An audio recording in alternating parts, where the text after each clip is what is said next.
There we go. Yay. Cool. Hello, everyone. Before I start, I'd just like to take a second to say thank you so much for the opportunity to speak here.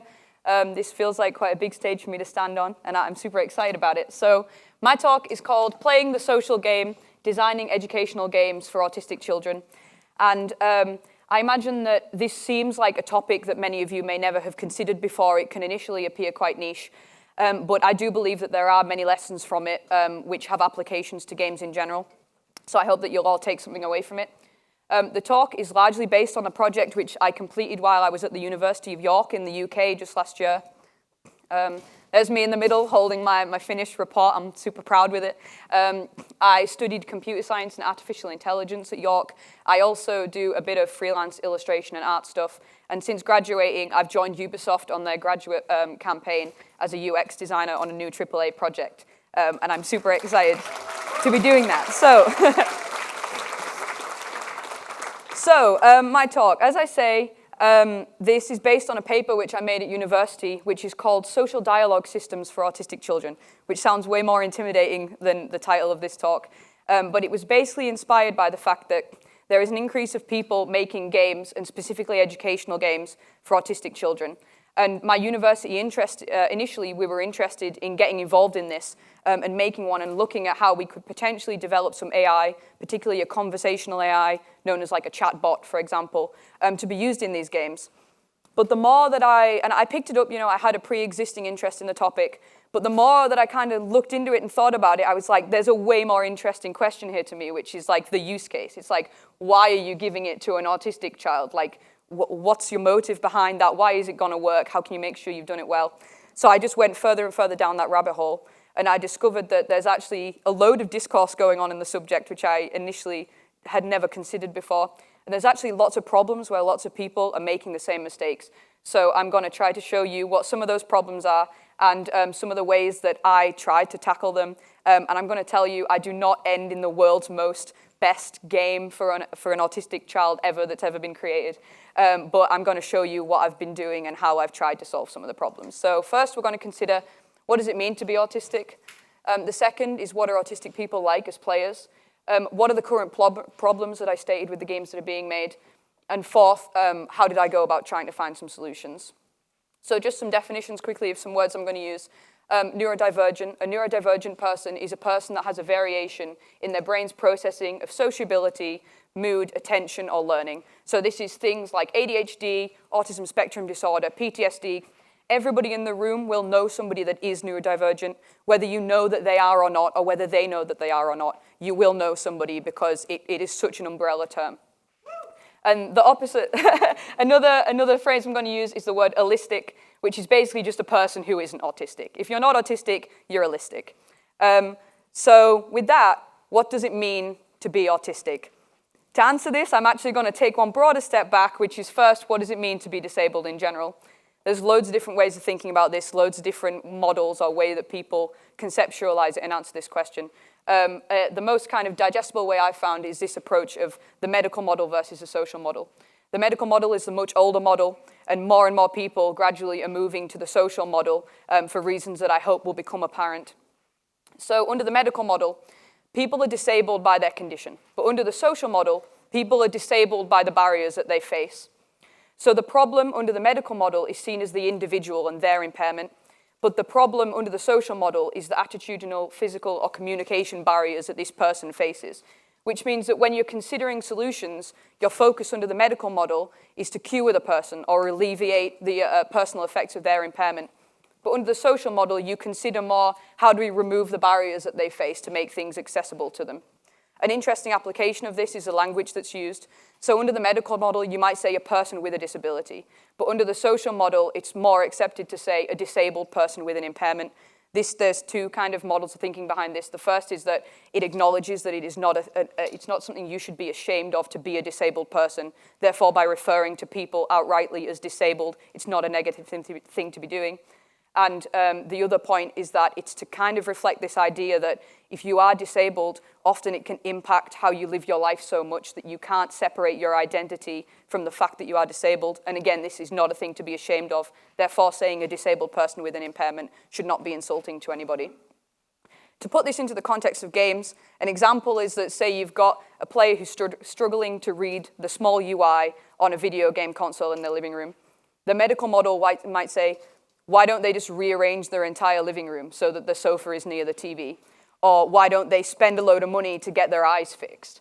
But the social model would say, well, why doesn't the game just provide a customizable font option?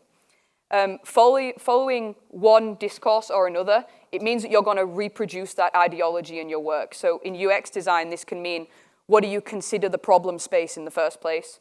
What methods do you deem appropriate to use? And what results are you going to consider adequate? What's your success criteria at the end of the day?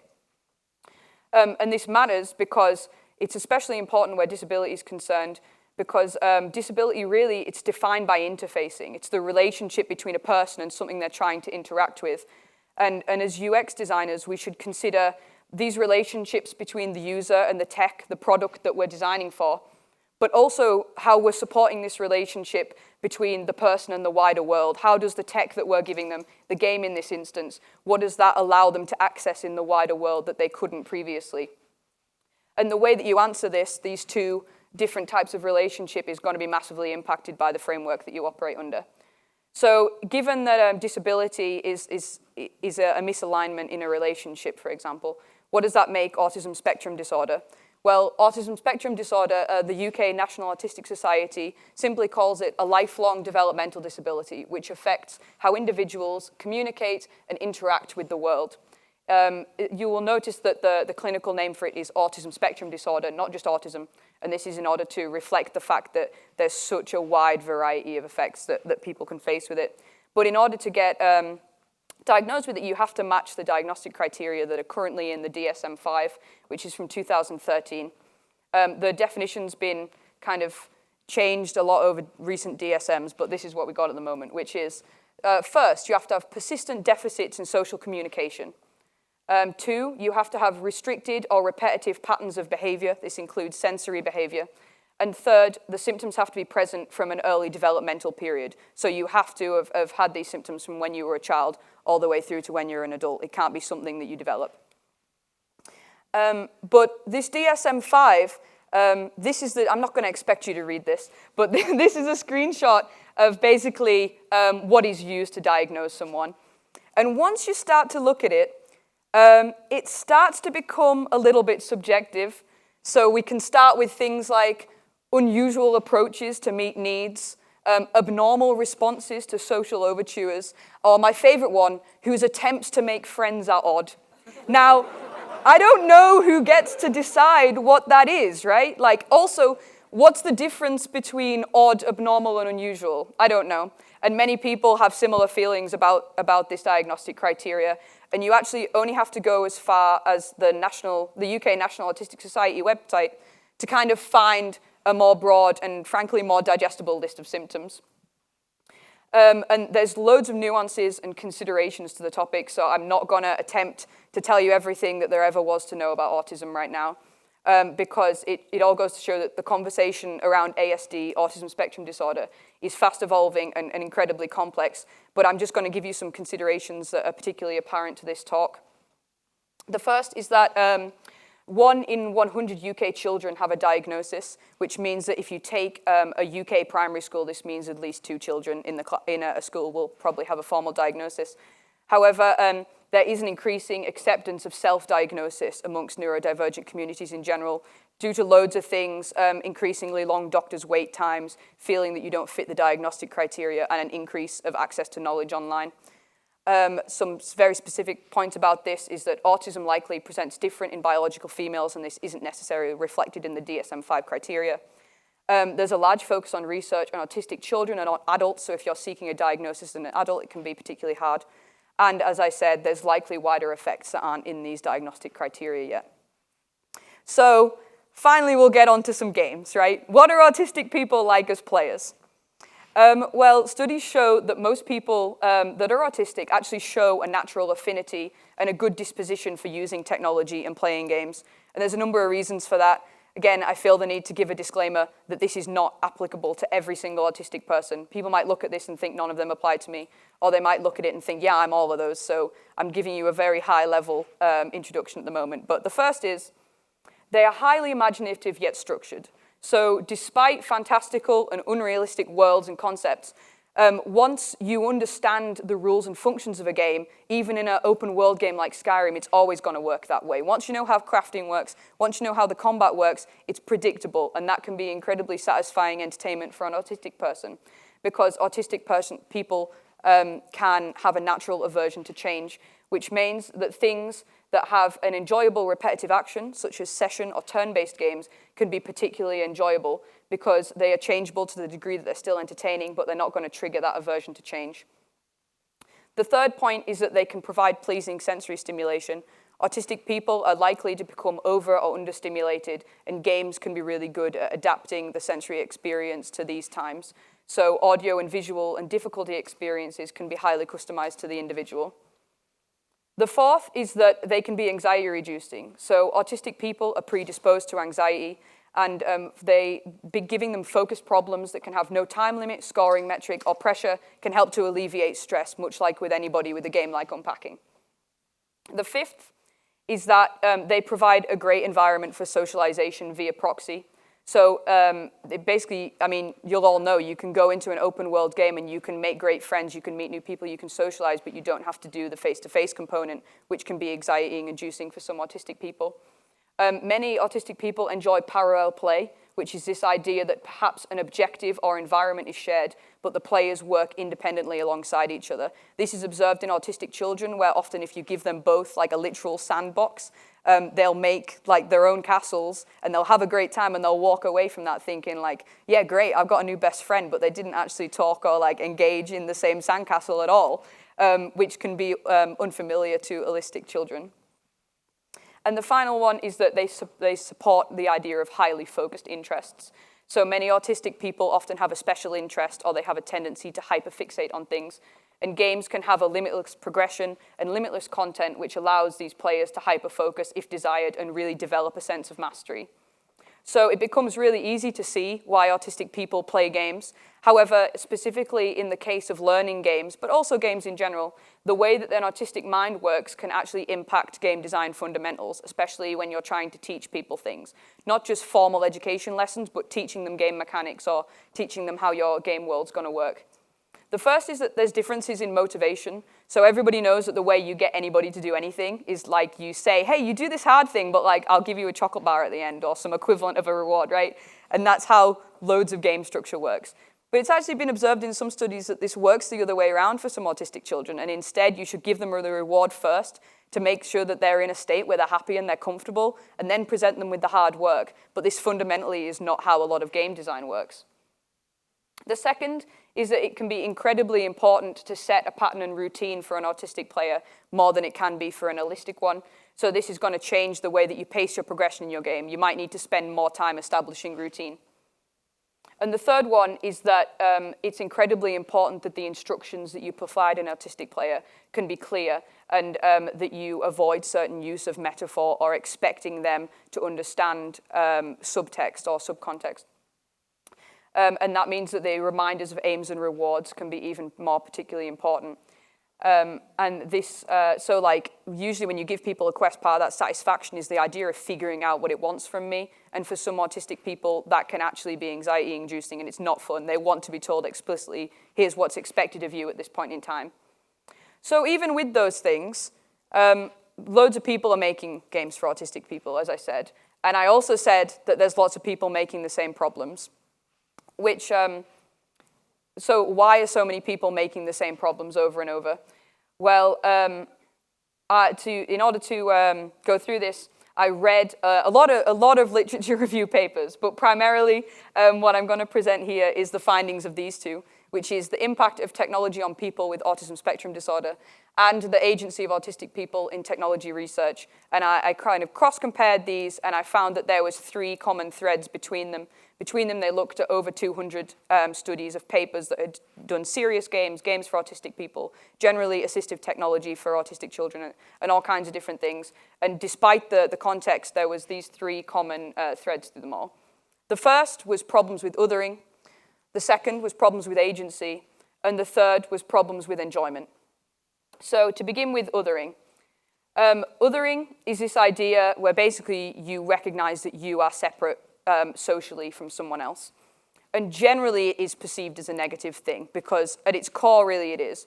But there's a certain degree of othering that is not inherently negative, which sounds controversial, but the idea is that when designing for a group of significant interest, you have to identify them as a population that are different from you. In this case, the autistic children are different from the holistic researchers, and you need to be able to recognize that solutions that are going to work for you aren't going to work for them. But there is problems because the autistic children are often presented as less than or not as good or capable as the holistic researchers. And this is even more complicated when you consider dealing with autistic children where there actually is a disparity there. So how can you begin to tackle this in your work? Well, the first easy step is to consider how stereotypes may be impacting your work. First off, specifically the concept of masculinity.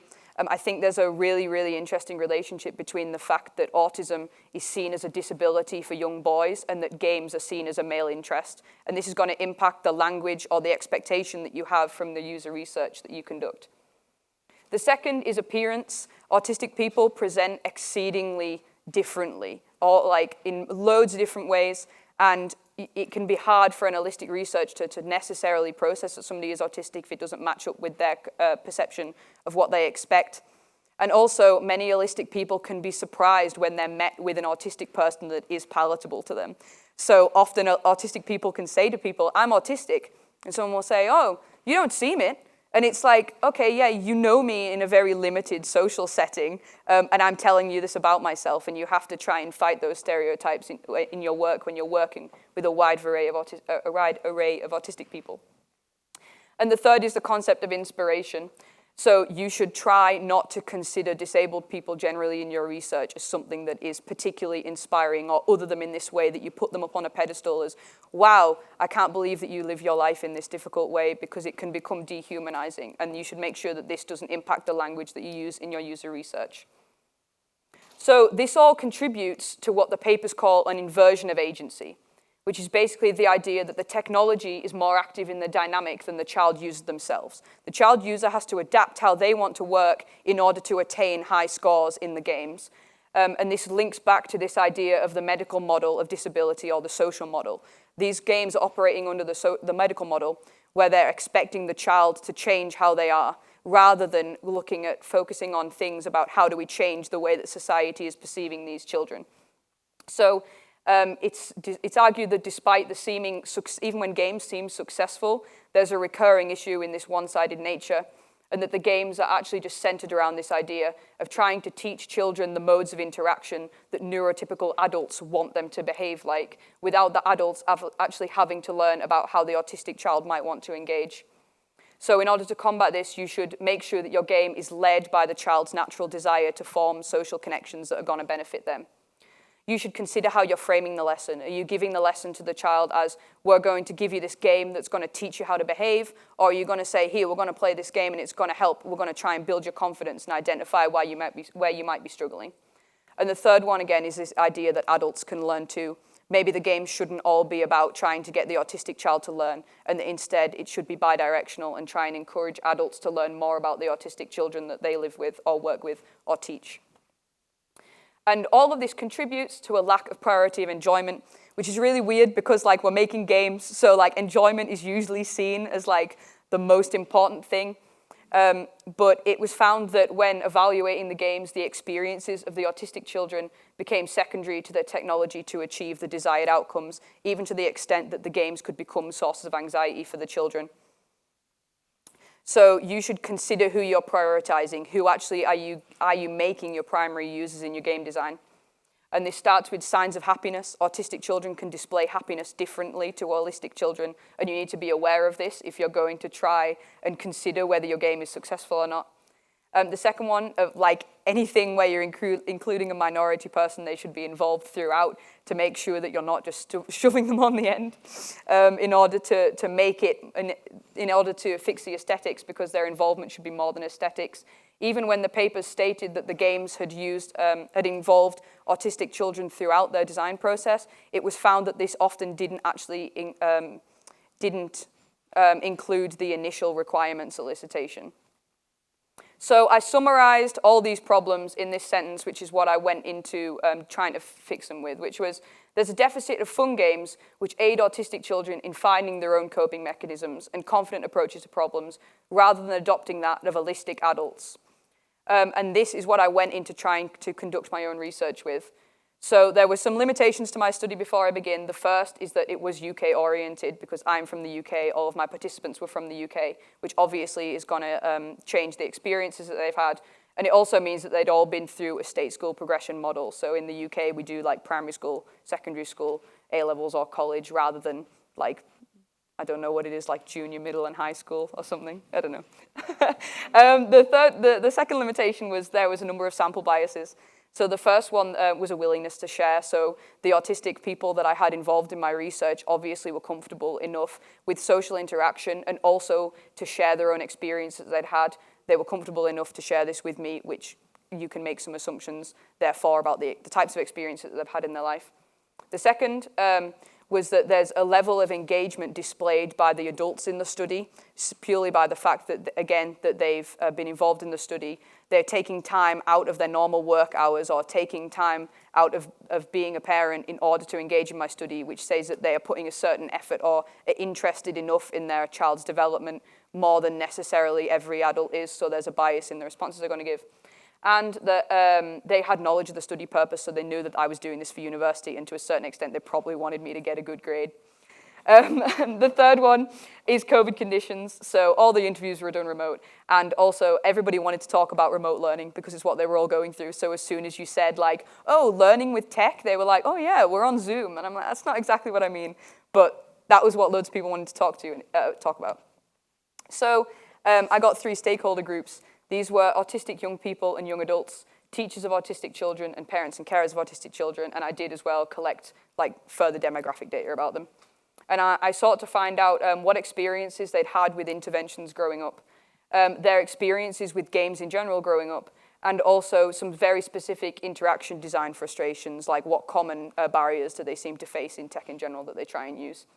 Overall, I interviewed 13 participants for a mean length of 35 minutes. People had a very wide differing degree of detail to tell me about things. And this shows that the minimum interview was 15 minutes, but the maximum was like 1 hour 40. So people really had very differing amounts of opinion on the topic. But I did find some stuff out, which is always good.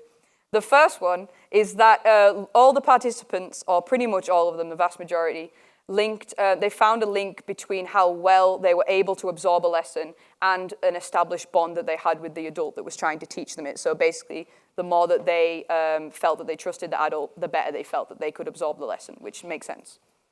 The second was that the autistic participants didn't want to be seen to be treated differently than their peers. So from this, I took that I wanted to try and make some kind of game that wasn't going to be necessarily used in the classroom, but instead in more of a one-on-one situation where it was in private. And the third one was that the autistic participants wanted to be aware of the aims of the interventions they were receiving and for them to be modeled as building strategies for them, which was super complementary of what I found out in the lit reviews.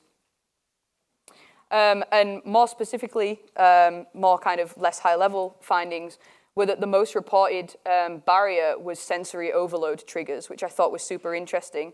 This is just basically where things were either too bright, too loud, too repetitive, to the point where it was too much stimulation for the autistic children. An example of this was that one person could not use a certain device because of the way the text-to-speech sounded. Lots of participants said that they really hated repeating ear cons, like in a game where a noise won't stop recurring until you like solve something. The thing that seems to like click in everybody's brain is when your hearts are low in Zelda and it won't stop beeping and you're like, please, I'm trying to fight. I don't want it to beep at me. The second one is that the adoption of a game is heavily reliant on the layout of info and navigation. They were less willing to spend time to try and figure out interfaces or where to find certain things in a game, and this meant that the games became inaccessible to them.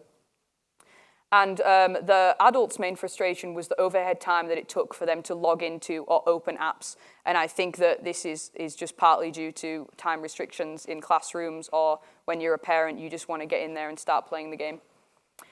So with my primary findings and what I'd found from all the literature papers, I went to try and find some solutions. So it's a common misconception that autistic children do not desire meaningful social connection. But many studies and personal stories have found this false, likely because a lot of the studies that were done that resulted in the idea that autistic children do not want social connection was because they were conducted by people who weren't necessarily clued in on what it can look like for an autistic person to enjoy something or to want something. So I went away and I tried to I wanted to make a game that was going to maybe help with some social confidence problems. So I wanted to create an educational game that, one, was to be used in combination with face-to-face teaching. So I didn't want it to be used instead of a lesson, it was an addition. The second was that it should enhance this idea of bidirectional learning. I wanted to see if I could get the adults to learn more about the child they were working with. And the third one was that it would leverage the state-of-art empathetic chatbots, which basically was my AI thing of like, it was going to have some kind of conversational chatbot element to it. So I went into designing my prototype. I did a persona and scenario design structure. I made my own requirements. I wireframed it. And then I made it into an interactive prototype. The concept of the game was that the children would engage in narrative-based quests where they would seek to find out more about NPCs in certain environments or share things about themselves or ask for help, just basically engage in different kinds of narrative quests. And they would do so just by having text conversations with NPCs. They would be given varying degrees of, depending on how much they wanted it, of sentence structure or sentence starters that they could add their own opinions to. And then these could obviously be removed or increased more, depending on the confidence of the child or how comfortable they were with the game. And throughout the conversations, they would be encouraged to include the adult that they were playing the game with. So perhaps you would have a conversation where you needed to find out an NPC's favorite farm animal, and they would ask yours, and then it would say, can you find out what your teacher's favorite farm animal is? And that interaction would happen completely independently of the game. They were able to navigate that conversation how they wanted. And then there was no pass-fail kind of on the quests. Instead, it was based on like a self-reported confidence. So in the end, it would the idea was it would try to generate some kind of report for the adults so that they could understand what kinds of conversations the child felt more or less confident with, asking for help, starting conversations, sharing things about themselves, trying to find out information, all different types of topics. It would just use a bit of an amber system for how they felt about it. And then, so once I'd made it, I obviously went to an evaluation phase. I did a two-phase concept evaluation. The first was a collaborative heuristic evaluation where I gave it back to some people that knew some UX-y stuff. And I asked them, at my university, and I asked them basically just to help me kind of sense check the accessibility in it, the wireframing, just generally the concept, so that the onus wasn't on all of the stakeholders in order to identify loads of kind of minor problems, and instead they could give a more holistic feedback when I got to the stakeholder evaluation. And thankfully, I found some stuff out about it. The first, which was super reassuring, was that the methods of the app were useful and that they had a strong potential to achieve the learning aims whilst allowing the child to interact in a self-defined manner, which for me was like super great because this meant that like my concept had some kind of foundation to it. They thought that the bidirectional learning was achieved to an extent, but it could be improved because there wasn't really much encouragement for the child to necessarily have to do the out-of-game aspect if they didn't want to, which again, maybe that's not a bad thing, but this was findings from the adult stakeholders. And this third point, which I thought was really interesting, was that people thought it could rely too much on typing, which I think was a personal bias that I brought into the topic, that I grew up using keyboards and I'd kind of failed to recognize a little bit that a lot more children now don't necessarily use keyboards or type too much. They're much more used to kind of button-based inputs from using iPads and tablets and things. So that was something that I needed to fix. So the next step for the project was that it would benefit from a broader evaluation. I want to give it back to some stakeholders that weren't part of the initial interview process because I want to make sure that I'm not kind of doubling down on just the opinions of who was involved in my interviews. Lots of stakeholders were interested in exploring the addition of more functionality to help the children identify new topics of direction in conversation. The game relied a lot on you kind of responding to NPCs or being already given what you were trying to find out, and instead maybe there should be some kind of functionality that encouraged the children to pick up their own new topics of conversation or change the direction of it if they wanted to.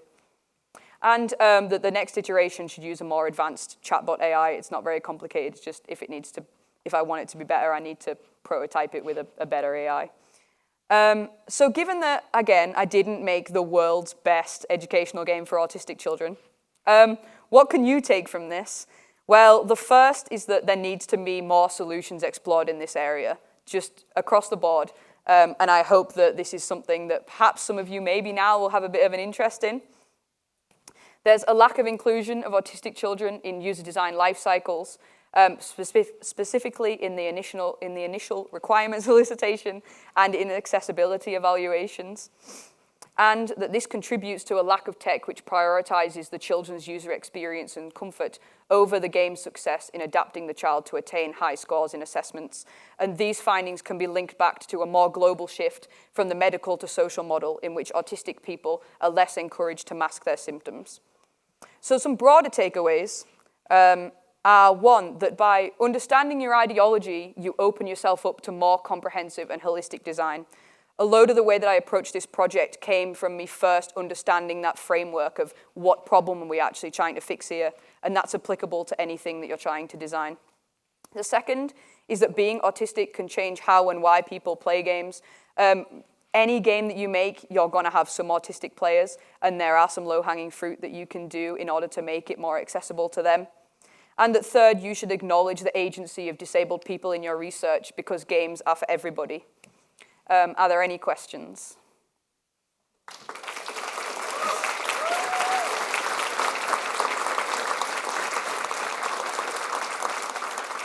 I am aware I have slightly gone over. No, it's all good. I'm sorry. No, it's a great talk. People say thank you, actually. I think we only have time for one question. People can come and get me afterwards, it's fine. Yeah, so they were like, there are 3 questions that are equally upvoted, so I don't know which one. I'm just going to take the top of the list. It seems like many of the principles of design for autistic people are very similar to more general design principles. Are there any clear differences? I don't know if there are any particularly really clear differences because a lot of it is like with a lot of accessibility design, it's about giving people options so that they can customize things to suit their needs. But I would say that generally, as far as including disabled people in your research, autism gets less looked upon, and generally cognitive disabilities in general kind of have less of an eye on them. So you might accidentally, I think you might be less likely to stumble across something that is helpful for an autistic person than you maybe are. I think people know less about it in general and therefore are maybe less likely to kind of cream float to the top, design something that's going to be really good for an autistic player. Does that make sense? Are we good? Yeah, I'm sorry. We have to, That's we have to go through the break. So thank you so much Thank again. you. It was a great talk.